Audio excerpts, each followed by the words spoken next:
Hi friends, എല്ലാവർക്കും movie മാനിയ മലയാളത്തിൻ്റെ പുതിയ എപ്പിസോഡിലേക്ക് വീണ്ടും സ്വാഗതം. ഓഫീസർ ഓൺ ഡ്യൂട്ടി എന്ന ചിത്രത്തെക്കുറിച്ചുള്ള എൻ്റെ രണ്ടാമത്തെ വീഡിയോ ആണിത്. എന്നാൽ ഈ വീഡിയോയിൽ കൂടുതലും ഹിഡൻ ഡീറ്റെയിൽസ് അല്ല പറയാൻ പോകുന്നത്.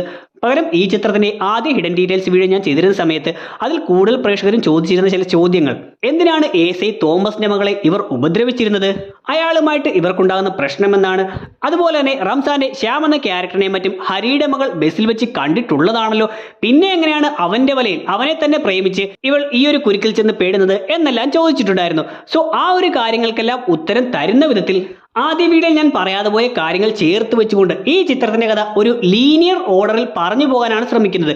ഈ കഥ ഒരു നോൺ ലീനിയർ ഓർഡറിലാണ് ചിത്രത്തിൽ പറഞ്ഞിരിക്കുന്നത്. പല കാര്യങ്ങളും ഫ്ലാഷ് ബാക്ക് രീതിയിലാണ് കാണിച്ചിരുന്നത്. ഇതുകൊണ്ടായിരിക്കാം മിക്ക പ്രേക്ഷകർക്കും മനസ്സിലാക്കാൻ സാധിക്കാത്തത് എന്നതുകൊണ്ടാണ് ഒരു ലീനിയർ ഓർഡറിൽ കഥ അങ്ങ് പറഞ്ഞു പോകാമെന്ന് വെച്ചത്. സോ വീട്ടിലേക്ക് കിടക്കുന്നതിന് മുമ്പ് ഈ ചിത്രം നിങ്ങൾ കണ്ടിട്ടുണ്ടെന്ന് ഉറപ്പുവരുത്താൻ ശ്രമിക്കുക. ഇല്ലെങ്കിൽ ഇനി പറയാൻ പോകുന്ന എല്ലാ കാര്യങ്ങളും നിങ്ങൾക്ക് സ്പോയിലർ ആയിരിക്കും. സോ നമുക്ക് ഒട്ടും സമയം കളയണ്ട, നേരെ വീട്ടിലേക്ക് വരാം.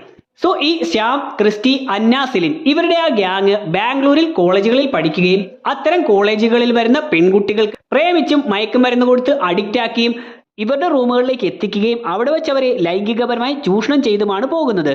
സോ ഇതിനിടയിൽ എപ്പോഴോ ഒരു പെൺകുട്ടിയെ, മൈനർ ആയിട്ടുള്ള ഒരു പെൺകുട്ടിയെ ശ്യാം ബലാത്സംഗം ചെയ്യുകയും ആ കേസ് എസ് ഐ തോമസിന്റെ അടുത്തെത്തുകയും, എന്നാൽ പെൺകുട്ടി മൈനർ ആയതുകൊണ്ട് പെൺകുട്ടിയുടെ വീട്ടുകാരും ശ്യാമിന്റെ വീട്ടുകാരും ആ കേസ് ഒത്തുതീർപ്പാകാൻ എസ് ഐ തോമസിന്റെ അടുത്തേക്ക് എത്തുകയും, എന്നാൽ ആ സമയം ചൈൽഡ് വെൽഫെയർ അസോസിയേഷന്റെ പ്രഷർ ഉണ്ടായിരുന്നതുകൊണ്ട് എസ് ഐ തോമസ് കേസെടുക്കുകയും അങ്ങനെ ശ്യാം ജയിലിലാവുകയും ചെയ്യുന്നു. ഇതിന് കുറച്ച് നാളുകൾക്ക് ശേഷം ശ്യാം പുറത്തിറങ്ങി വീണ്ടും ഈ ഗ്യാങ്ങുമായി ഇത്തരത്തിലുള്ള ജീവിതത്തിലൂടെ പോകുന്ന സമയത്താണ് ആ ബസ്സിൽ വെച്ചുള്ള ഇൻസിഡന്റ് ഉണ്ടാകുന്നത്. ഈ സമയം ജോസഫ് ചമ്പോല ആ മയക്കുമരുന്ന് അടിച്ചുകൊണ്ട് അന്നയും സെലിനെയും ക്രൂരമായി ബലാത്സംഗം ചെയ്യുന്നു. ഇങ്ങനെ ബലാത്സംഗം ചെയ്ത് ഇവർക്കെതിരെ കേസ് എടുത്തതിന് ശേഷമാണ് ഈ രണ്ട് പെൺകുട്ടികളും ആ ഒരു ഹോസ്പിറ്റലിലേക്ക്, ഡി അഡിക്ഷൻ സെന്ററിലേക്ക് എത്തുന്നത്. സോ ഇവിടെ നിന്നും പുറത്തിറങ്ങുന്ന അവർ തങ്ങളെ ഇങ്ങനെ ആ പോലീസുകാരൻ റേപ്പ് ചെയ്യുന്നതിന് കാരണമായിട്ടുള്ള ആ സംഭവത്തിൽ ഇടപെട്ടിട്ടുള്ള ജഗദീഷിന്റെ ക്യാരക്ടറിന്റെയും പ്രിയാമണിയുടെ ക്യാരക്ടറിന്റെയും അതുപോലെ തന്നെ ജോസഫ് ചമ്പോല എന്ന ക്യാരക്ടറിന്റെയും മക്കളെ അതേ തരത്തിൽ തന്നെ തങ്ങളെ റേപ്പ് ചെയ്തതുകൊണ്ട് അത്തരത്തിൽ തന്നെ അവരെയും റേപ്പ് ചെയ്ത് അത് ആ വീട്ടുകാരെ കാണിച്ച് ആത്മഹത്യക്ക് പ്രേരിപ്പിക്കാനും മറ്റും തീരുമാനിക്കുന്നു. അങ്ങനെ ആദ്യമായി അവർ ജോസഫ് ചമ്പോലയുടെ മകളുടെ വീഡിയോ അയാളെ കാണിച്ചുകൊണ്ട് അയാളെ ആത്മഹത്യ ചെയ്യിക്കുന്നു.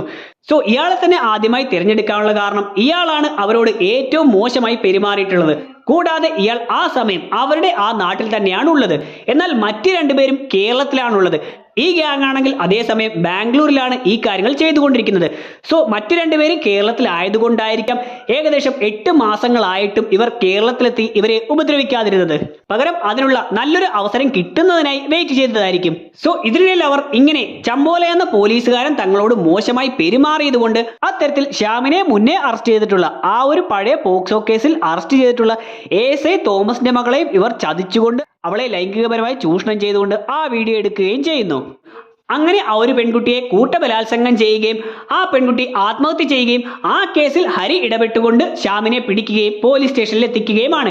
ഇവിടേക്ക് തോമസ് വന്നുകൊണ്ട് അവനെ കൊല്ലാൻ നോക്കുകയും ആ ലാപ്ടോപ്പിൽ ഹരി തന്റെ മകളുടെ വീഡിയോ ഉണ്ടെന്ന് കണ്ടുകൊണ്ട് അവനെ കൊല്ലുകയും ചെയ്യുന്നു. എന്നാൽ ഹരിയുടെ മകളെയും ജോസഫ് ചമ്പോലയുടെ മകളെയും എല്ലാം പ്രേമിച്ച് വശത്താക്കി അവരെ ശാരീരികമായി ഉപയോഗിച്ച് അതിന്റെ വീഡിയോ എടുത്തിരിക്കുന്നത് ശ്യാമല്ല, പകരം ഈ തമിഴനായിട്ടുള്ള ക്യാരക്ടറാണ്.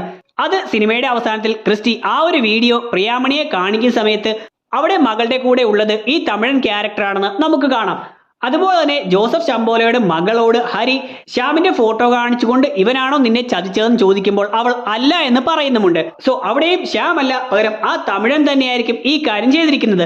അതുപോലെ തന്നെ അന്ന മറ്റു പെൺകുട്ടികളെയും മറ്റും ഇവരുടെ ആ ഒരു ഡ്രഗ് അടിക്കുന്ന സ്ഥലത്തേക്ക് കൊണ്ടുവരുന്ന സമയം ആ തമിഴൻ ക്യാരക്ടറാണ് ഇവരുമായി ആ ഒരു മുറിയിലേക്ക് കയറി പോകുന്നതായി കാണിക്കുന്നത്. സോ ഇതിൽ നിന്നെല്ലാം മിക്ക പെൺകുട്ടികളെയും ഇങ്ങനെ പ്രേമിച്ച് വശത്താക്കി ഡ്രഗ് അഡിക്റ്റ് ആക്കുന്നത് ആ ഒരു ക്യാരക്ടർ തന്നെയാണെന്ന് നമുക്ക് മനസ്സിലാക്കാം. എന്നാൽ ഇവരെല്ലാം ഒരു ഗ്യാങ്ങായി തന്നെ നിന്നുകൊണ്ട് ഈ പ്രതികാരമെല്ലാം ചെയ്യുന്നത് കൊണ്ടാണ് ഇവൻ മറ്റുള്ള പെൺകുട്ടികളെ പ്രണയിച്ച് ചീറ്റ് ചെയ്ത് ബലാത്സംഗം ചെയ്യുന്നതിന്റെ വീഡിയോയും മറ്റും ശ്യാമിന്റെ ലാപ്ടോപ്പിലേക്ക് എത്തിയത്. അല്ലാതെ ശ്യാം തന്നെ ഇവരെല്ലാരെയും പ്രേമിച്ച് ചീറ്റ് ചെയ്ത് ഡ്രഗ് അഡിക്റ്റ് ആക്കുകയല്ല ചെയ്യുന്നത്. എന്നാൽ എസ് ഐ തോമസിന്റെ മകളോട് ചെയ്തതുപോലെ ബോധമില്ലാതിരിക്കുന്ന അവസ്ഥയിൽ മറ്റുള്ള ക്യാരക്ടറുകളും ആ പെൺകുട്ടികളെ ഉപദ്രവിച്ചിരിക്കാൻ സാധ്യതയുണ്ട്. സോ അങ്ങനെ ഹരി ശ്യാമിനെ കൊന്നുകൊണ്ട് ആ ഒരു ദേഷ്യത്തിൽ മകളെ കാണാനായി വീട്ടിലേക്ക് എത്തുന്നു. ആ സമയം അവൾ കയറി ആത്മഹത്യ ചെയ്യുന്നു. സോ അപ്പോഴുണ്ടാകുന്ന ഷോക്ക് കൊണ്ട് ഹരി ഈ കാര്യങ്ങളെല്ലാം മറന്നു പോവുകയും മകൾ തങ്ങളുടെ കൂടെ തന്നെ ഉണ്ടെന്ന് കരുതി പിന്നീടും ജീവിക്കുന്നു. ഇതിനുശേഷം കുറച്ചു നാളുകൾ ഹരി സസ്പെൻഷനിലാവുകയും അതുവരെ DYSP ആയിരുന്ന അയാൾ സസ്പെൻഷന് ശേഷം തിരിച്ചു വരുന്നത് CI ആയിട്ടാണ്. ഇതാണ് ചിത്രത്തിന്റെ തുടക്കത്തിൽ ഇയാൾ ആ ഓഫീസിലേക്ക് വരുന്നതായി കാണിക്കുന്നത്. ആ സമയത്താണ് ജഗദീഷ് ആ ഒരു മാല പണയം വെക്കാൻ പോകുന്നതും അത് മുക്കുപണ്ടമാണെന്ന് അറിഞ്ഞുകൊണ്ട് പോലീസ് സ്റ്റേഷനിലേക്ക് വരികയും ചെയ്യുന്നത്. ഈ കേസ് അന്വേഷിച്ചു പോകുന്ന ഹരി ജഗദീഷിന്റെ മകളെ ആരോ ചീറ്റ് ചെയ്ത് ശാരീരികമായി ഉപദ്രവിച്ചിട്ടുണ്ടെന്ന് മനസ്സിലാവുകയും ആ മാലയെക്കുറിച്ച് അന്വേഷിക്കാൻ മറ്റുള്ള പോലീസുകാരോട് പറയുകയും അവർ ആ കേസ് അന്വേഷിച്ച് പോകുന്ന സമയത്ത് ആ ഒരു മാലയോടൊപ്പം തന്നെ മറ്റ് 2 മാലകൾ വെച്ചിട്ടുണ്ടെന്നും അതിലൊരു മാല ഓൾറെഡി തന്നെ മരിച്ചിരിക്കുന്ന ജോസഫ് ശംഭോലയുടേതാണെന്നും 3ാമത്തെ മാല കണ്ടുകൊണ്ട് അവർ ഞെട്ടുന്നതായും കാണാം. കാരണം ആ 3ാമത്തെ മാല ഹരിയുടെ മകൾ നിലയുടേതാണ്. സോ ഈ ഡീറ്റെയിലുകൾ പേപ്പറിൽ കണ്ടുകൊണ്ടാണ് അവർ എവിടെ നിന്ന് മേടിച്ചു, ആര് മേടിച്ചു എന്നുള്ള ഡീറ്റെയിലുകളെല്ലാം പേപ്പറിൽ കണ്ടുകൊണ്ടാണ് ഇവർ ഞെട്ടുന്നത്.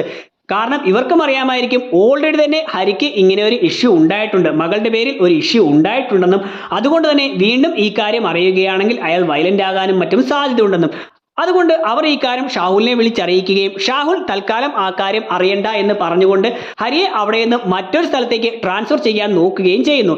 അങ്ങനെ പിറ്റേന്ന് ഹരി ലീവ് എടുക്കാനിരിക്കുന്ന അവസരത്തിലാണ് അന്ന് തന്നെ ജഗദീഷിന്റെ മകൾ കയറി ആത്മഹത്യ ചെയ്യുന്നത്.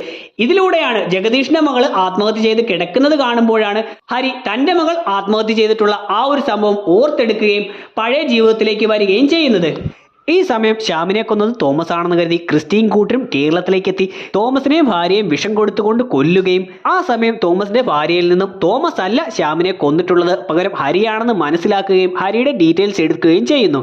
ഇതേ സമയം ജീവിതത്തിലേക്ക് തിരിച്ചെത്തിയിട്ടുള്ള ഹരി തോമസിന്റെ മരണത്തിന് ശേഷം മുന്നേയുള്ള ആ ഒരു മാലയുടെ കേസിന്റെ പുറകെ പോവുകയും അതിലൂടെ ഈ മാലകളെല്ലാം പണയം വെച്ചിരിക്കുന്നത് ഗോവയിൽ പോയിരിക്കുന്ന ഒരു പെൺകുട്ടിയാണെന്ന് മനസ്സിലാക്കുകയും അവളെ പോയി കാണുകയും അവൾക്ക് ആ മാലകൾ അവൾ വർക്ക് ചെയ്ത ടെക്സ്റ്റൈൽസിൽ നിന്നും കിട്ടിയതാണെന്നും അത് അന്നയുടെ കയ്യിൽ നിന്ന് പോയതാണെന്ന് മനസ്സിലാക്കുകയും പിന്നീട് ഈ അന്നയ്ക്ക് ബാംഗ്ലൂരിലുള്ള ബന്ധത്തെക്കുറിച്ച് അറിഞ്ഞുകൊണ്ട് ആ ഒരു പബ്ബിലേക്ക് ചെല്ലുകയും പിന്നീട് നമ്മൾ കണ്ടിട്ടുള്ള ആ അന്നയുടെ മരണവും ബാക്കിയുള്ളവർ അതിന്റെ പ്രതികാരത്തിനായി ഹരിയേയും കുടുംബത്തെയും വേട്ടയാടുന്നതുമെല്ലാമാണ് കാണുന്നത്. എന്നാൽ ഇവിടെ ഇവർ ഹരിയേയും കുടുംബത്തെയും മൊത്തത്തിൽ കൊല്ലാനാണ് ശ്രമിക്കുന്നത്. ബാക്കിയുള്ള കുടുംബത്തെയൊന്നും അങ്ങനെ ചെയ്തിട്ടില്ലായിരുന്നു. ഇതിന് കാരണം ഇവർക്ക് ഏറ്റവും കൂടുതൽ നഷ്ടങ്ങൾ വരുത്തിയിരിക്കുന്നത് ഹരിയാണ് ശ്യാമിനെ കൊന്നിട്ടുള്ളത്. അന്നയുടെ മരണത്തിന് കാരണമായിട്ടുള്ളതും ഹരി തന്നെയാണ്. സോ ഇവരുടെ കൂട്ടത്തിലുള്ള 2 പേരുടെ മരണത്തിന് കാരണമായതുകൊണ്ടാണ് ഹരിയുടെ കുടുംബത്തെ മുഴുവനായി ഇല്ലായ്മ ചെയ്യാനായി ഇവർ ശ്രമിച്ചത്.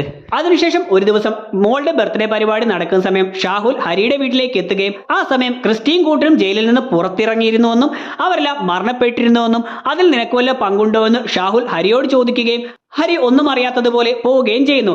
എന്നാൽ ആദ്യം അന്നയുടെ വണ്ടിയിൽ വാച്ച് വെച്ചുകൊണ്ട് ആ ഒരു വണ്ടി ട്രാക്ക് ചെയ്തതുപോലെ ഹരി ഇവരുടെ പുറത്തുണ്ടായിരുന്ന ആ ഒരു വണ്ടിയിൽ എന്തെങ്കിലും ഒരു ട്രാക്കിംഗ് സിസ്റ്റം വെച്ചുകൊണ്ട് കൃത്യമായി ഇവരുടെ സ്ഥലം കണ്ടെത്തുകയും ഇവർ തോമസിനെയും കൂട്ടരെയും നാരങ്ങാ വെള്ളത്തിൽ വിഷം കലർത്തി കൊന്നതുപോലെ ഇവരുപയോഗിക്കുന്ന ഡ്രഗിലേക്ക് ഇവരറിയാതെ വിഷം കൊടുത്തുകൊണ്ട് ഇവരെ കൊല്ലുകയും ചെയ്യുന്നു. സോ ഇതാണ് ഈ ഒരു സിനിമയുടെ ലീനിയർ ഓർഡറിൽ പറയാവുന്ന കഥ.